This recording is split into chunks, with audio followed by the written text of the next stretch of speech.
Jude Bellingham. Jude Bellingham, il m'énerve. Il m'énerve. À chaque fois, il est là, il marque dans les temps additionnels. À chaque fois, il marque dans les temps additionnels. C'est le deuxième classico qu'il joue, ce mec-là, et il récidive. Il récidive. Ce mec-là, c'est un meurtrier. Ce mec-là, c'est un tueur en série. Pourquoi il fait ça? Pourquoi il fait ça? À un moment donné, il faut les condamner. À un moment donné, lui, il faut le condamner. Donc voilà, plus sérieusement, le Real qui fait quand même une bonne performance. Je pense qu'il y avait quand même match. C'était littéralement 50-50 dans le match. Les deux équipes ont eu des situations dangereuses. Voilà, donc tu as une équipe du Real Madrid qui a été plus réaliste.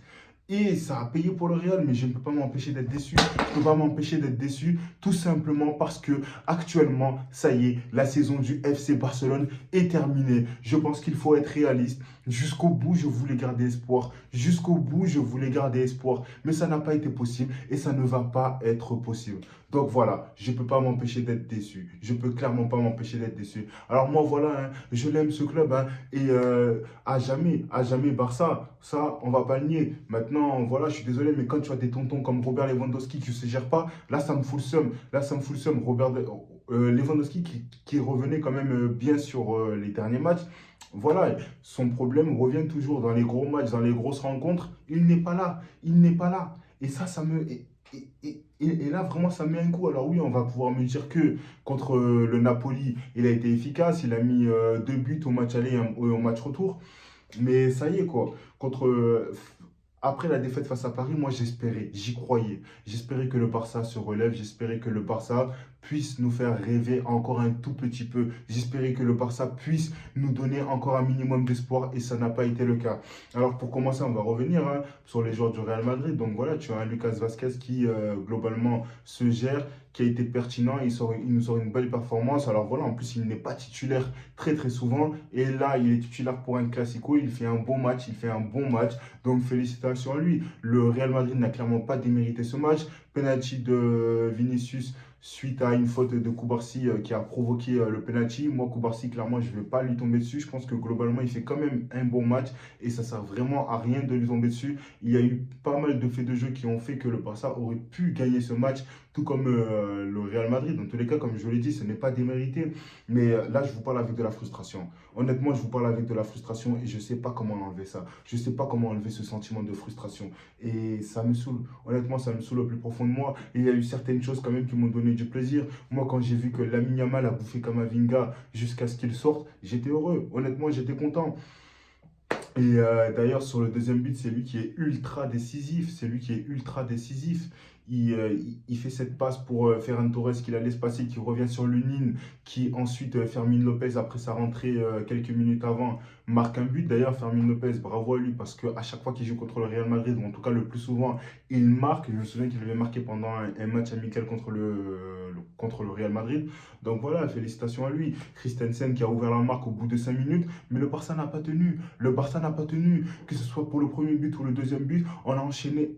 En fait, on a reçu les contre-attaques du Real Madrid coup sur coup. Et c'est ça qui m'énerve parce qu'on aurait pu tenir, on aurait pu gagner, on aurait pu avoir de l'espoir, on aurait pu continuer à rêver. Mais ça n'a pas été le cas. Moi, après cette élimination face au PSG en quart de finale, qui m'a plus qu'affecté, et je pense que vous aussi, en tout cas si vous n'êtes pas supporter du Real Madrid, vous avez été affecté par la défaite, par cette défaite en Ligue des Champions, par ce 4-1 infligé par le Paris. D'ailleurs, le Paris Saint-Germain j'ai pas regardé jusqu'à la fin de match, mais qui a gagné 4-1 face à Lyon. Et aussi, voilà, ils sont en ce moment dans un certain engouement. En plus, tu avais Kylian Mbappé et Dembélé qui n'étaient pas titulaires. Enfin bref, là, je m'éloigne un peu. On parle du Classico. Mais honnêtement, je suis très déçu, je suis très dégoûté. Donc voilà, saison blanche pour le FC Barcelone. Moi, je suis désolé, ça va pas être une analyse tactique, ça va pas être une analyse poussée. Mais c'est juste que je suis dégoûté. Là, je suis juste dégoûté en fait. Là, je parle avec mes sentiments. Donc j'espère que vous le comprendrez. Donc voilà, le Barça qui fait saison blanche. Le Barça qui littéralement fait saison blanche. J'en attendais mieux de leur part. Honnêtement, j'en attendais mieux de leur part. J'en attendais mieux de la part de ce Classico. Après, voilà, c'était quand même un bon match en tant que passionné de football à voir. Mais quand ton club de cœur perd, je pense qu'il n'y a rien de pire que la défaite, en fait.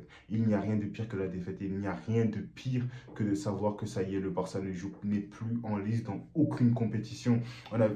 On s'était déjà fait humilier lors du Classico de la Supercoupe par un triplé de Vinicius.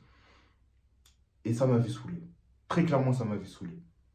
Ensuite, on avait perdu le Classico d'avant où Bellingham avait marqué coup sur coup et qui avait récidivé dans les traditionnels. Et là, il fait la même chose. Et là, il fait la même chose. Donc non, moi, je pense très clairement que mon Barça aurait pu faire mieux. On avait les armes pour. On avait les armes pour. Il y a eu également la blessure de Frenkie de Jong qui m'a beaucoup attristé. Donc, je pense que je reviendrai sur ça dans une prochaine vidéo parce que c'est vrai que Frenkie de Jong enchaîne énormément les blessures, je trouve. C'est au moins 3 blessures minimum par saison. Enfin, peut-être que là, je suis critique et que c'est les sentiments qui parlent, mais je ne peux pas m'en empêcher. Je suis désolé, mais je ne peux pas m'en empêcher. En tout cas, voilà, j'espère que vous avez suivi le match. Moi, personnellement, je suis vraiment dégoûté là. Je suis vraiment dégoûté. Dans tous les cas, voilà, on reste derrière le Barça. On va quand même continuer à suivre les matchs jusqu'à la fin de la saison. Mais ça fait mal quand même de savoir qu'on n'est plus en liste dans aucune compétition.